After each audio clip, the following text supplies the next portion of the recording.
Yes, and I was watching the speech with both Maria Caulfield and Laura Trott to get their instant reaction.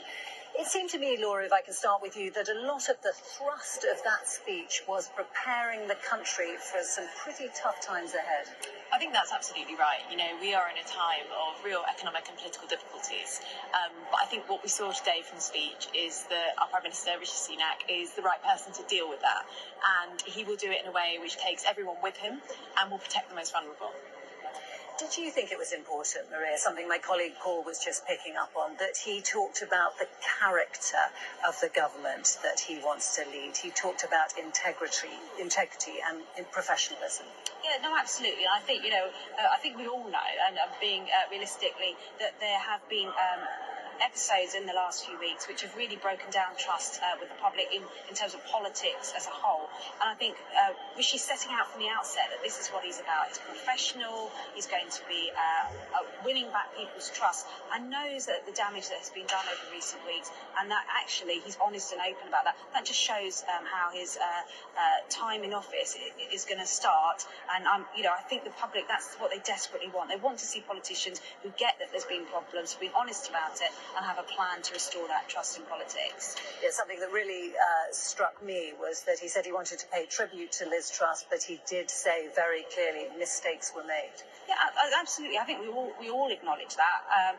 And I was sometimes critical around issues like the triple lock rumours and the 45p tax. And I think, hearing Rishi say that, it fills me with huge confidence that he's not going to pretend that there aren't difficult challenges. He's going to be open and honest with people as they come along, as he did during COVID. He was, very upfront and transparent that he couldn't help everyone. He would try and help as many people as he could. And I think we need that honesty and transparency in politics. And I really welcome his statement that he made this morning.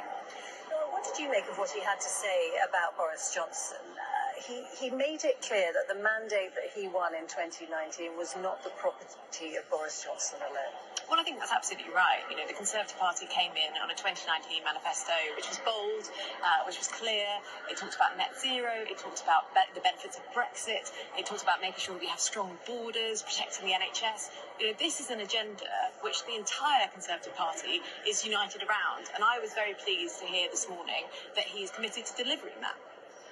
Quite a lot of challenges, though, there, particularly on the NHS. You're a former nurse. What do you want to see him do for the NHS? Yeah, absolutely. I mean, when he was Chancellor, we've seen record levels of funding go to the NHS during the COVID pandemic. And, we know that the winter's coming and there'll be further pressures. COVID's not gone away. We're living with COVID. And that's going to be a challenge for the NHS. But I think what Rishi's style is about being upfront about those challenges and putting on the table exactly what he's going to do. Now, funding is only one element around the NHS. It's not how much you put into the NHS, it's what you do with it. And I think we saw during COVID it was very targeted support to get us through that period, and I expect that's the way he'll continue as Prime Minister. Laura, we're expecting cabinet appointments this afternoon. Widely expected that Jeremy Hunt will stay in the role as Chancellor. What do you think that Rishi Sunak needs to achieve with his cabinet? Well, I think, obviously the appointments and speculation around that, that's a matter for the Prime Minister. But I think, in my opinion, Jeremy has done a fantastic job at reassuring the markets and bringing the sense of fiscal responsibility back. And I think when we look at, what we're going to do with the new government, it needs to bring in elements from the entire Conservative Party, because we really now need to unite. And I think that is what the Prime Minister is very clear that he is going to try and do. So he doesn't want to repeat the mistakes of Liz Truss and exclude those who supported other candidates? I think it's absolutely critical that we have a broad swathe of all the talents within the Conservative Party involved in the government. And I don't want to get you to speculate, but your tip for a role yourself, would you be glad to take one? That's very kind, but it's a matter for the Prime Minister. Well, we'll see what the Prime Minister decides this afternoon. Rishi Sunak is in a fortunate position of having been the front runner and not having had to make too many promises to anyone. We will see what he decides later on.